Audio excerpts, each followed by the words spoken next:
여러분 안녕하세요. 생강남 ETF입니다. 다시 한 주가 시작된 월요일인데요. 증시의 시작은 그리 좋지 않은 것 같습니다. 그리고 이번 주에는 여러 가지 이벤트들이 많이 있기 때문에 주식시장 또한 큰 움직임이 나타나지 않을까 하는 생각인데요. 그럼 이번에도 시장의 주요 흐름과 이슈들에 대해서 한번 관련된 내용을 살펴보겠습니다. 일단 지난 2주는 시장이 무난하게 흘러갔는데요. 하지만 이번 주에는 시장이 조금은 움직일 것 같은 이벤트들이 상당히 있는 상황입니다.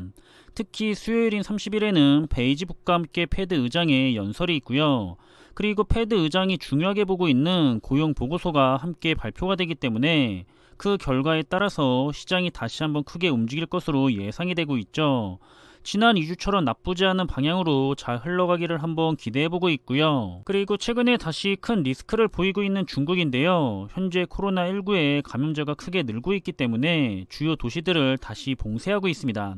그렇지만 현재 상황이 굉장히 안 좋기 때문에 시장에서는 중국이 내년까지 계속해서 봉쇄를 할 수가 있다는 전망들이 나오고 있고요. 중국은 아직까지는 세계의 공장이라고 불릴 만큼 큰 영향력을 가지고 있기 때문에 당연히 글로벌 증시에도 좋지 못한 영향을 가져오게 될 가능성이 큰 상황입니다. 따라서 애플도 역시 올해 계속해서 중국의 차이나 리스크 때문에 많은 피해를 보고 있죠. 이제는 중국을 벗어나서 인도로 움직이는 모습을 보이고 있는데요. 확실히 중국이 글로벌 기업들에게 큰 피해를 입혔던 한 해가 될 것 같고, 이런 식으로 차이나 리스크를 호되게 당했기 때문에 앞으로도 계속 탈중국이 계속해서 진행이 될 것으로 생각이 되고 있습니다. 그리고 중국은 다른 분야는 모르겠지만 중국의 전기차나 2차 전지의 분야는 투자자들이 가장 신경을 많이 쓰고 있고 투자도 많이 하고 있는 산업인데요. 그래서 차이나 전기차 ETF가 대표적으로 투자를 가장 많이 받고 있죠. 하지만 중국의 경제 상황에 대한 리스크를 완전하게 벗어날 수는 없는 것 같고요. 계속해서 크게 급등과 급락을 반복하고 있기 때문에 투자자들에게는 투자하기에는 정말 힘든 투자 종목이 되고 있습니다. 결론적으로는 상장 이후부터 지금까지는 20%가 상승을 하기는 했지만 그동안의 등락의 폭을 생각한다면 정말 쉽지 않은 투자 종목인 것 같고요. 개인적으로는 탄소 배출권 ETF와 함께 최상의 투자 난이도를 보이고 있는 그런 투자 종목이라고 생각을 하고 있기 때문에 항상 투자를 하는 데 있어서는 각별한 주의가 필요하다고 생각이 됩니다. 아무튼 현재 시장은 상당히 위로 올라간 상황이죠. 지난 10월 이후부터 다시 크게 올라갔고요.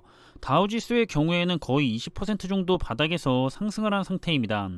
보시는 것처럼 50일 이동평균선보다도 더 높은 위치에 자리를 잡고 있는 모습이고요. 이렇게 50일 이동평균선보다 9% 이상 주가가 높았던 적은 1990년도 이후에 8번 뿐이라고 하는데, 그래서 현재는 단기적으로 감매수를 했다는 신호로 보고 있기 때문에 역시나 조심할 필요가 있는 시기인 것 같습니다. 그리고 S&P 500 지수도 마찬가지인데요. 일단은 이번 조종장의 하락 추세선 안쪽에 있습니다. 그런데 현재 위치는 하락 추세선의 상단인 기술적 저항선에 다시 맞닿아 있고요. 여기서 위로 더 올라가야 할지 아니면 다시 내려가야 할지 그 방향이 결정이 될 텐데, 현재는 계속해서 200일 이동평균선을 돌파하지 못하고 다시 내려가고 있기 때문에 시장에서는 다시 안쪽으로 내려갈 가능성을 크게 보고 있는 것 같고요. 역시나 단기적으로 시장이 많이 올라갔다고 생각을 하고 있는 것 같습니다. 하지만 시장이 더 상승을 할 거라고 주장을 하고 있는 전문가들도 있는데요.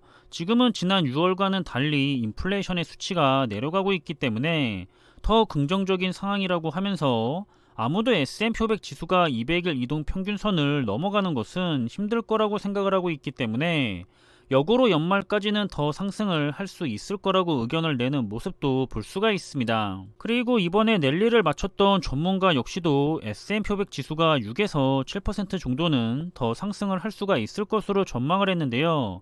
현재 시점으로 보자면 S&P 500 지수가 4,300선 정도가 되는 지점을 의미하고 있습니다.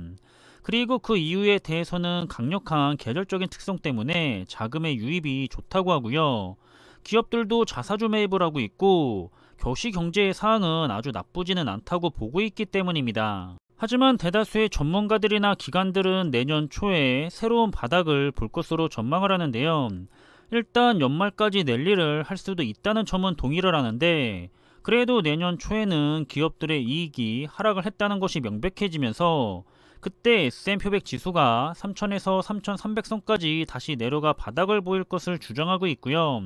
그런 다음에 다시 경제가 좋아질 것으로 보고 주가에는 선반영이 되면서 증시는 다시 반등을 하고 현재 위치인 3900에서 4100선으로 올라갈 것으로 보고 있다는 점도 우리가 참고를 하면 좋을 것 같습니다.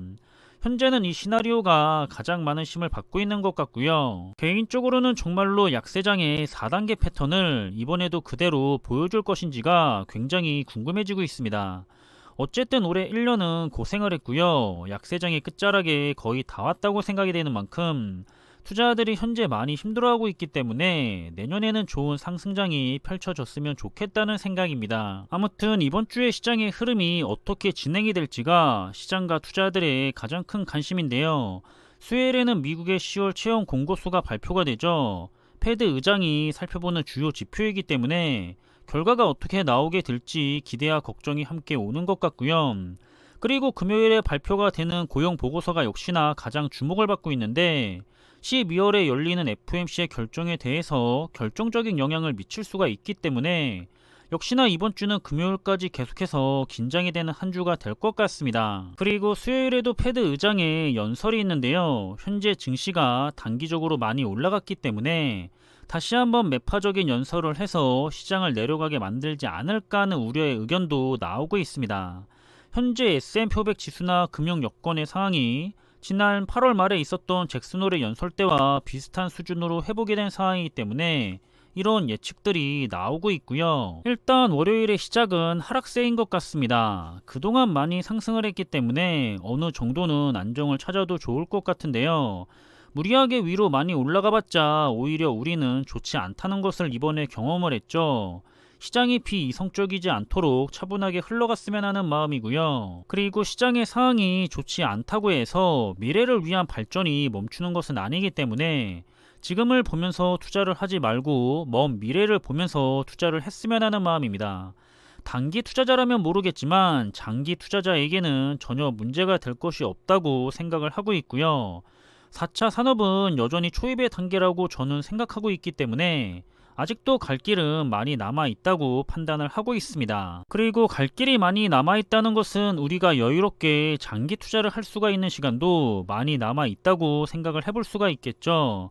좋은 투자 종목을 가지고서 투자를 하고 있다면 얼마나 더 오랫동안 가져갈 수가 있는지가 복리 투자의 핵심이기 때문에 시간이 가장 중요하게 될 겁니다. 모쪼록 자신의 투자 성향과 잘 맞는 그런 투자 종목들을 가지고서 좋은 투자를 계속해서 이어가셨으면 하고요. 그럼 이번에 준비한 내용은 여기서 마무리하겠습니다. 저는 다음에 더 좋은 정보들을 가지고 다시 찾아뵙겠습니다. 감사합니다.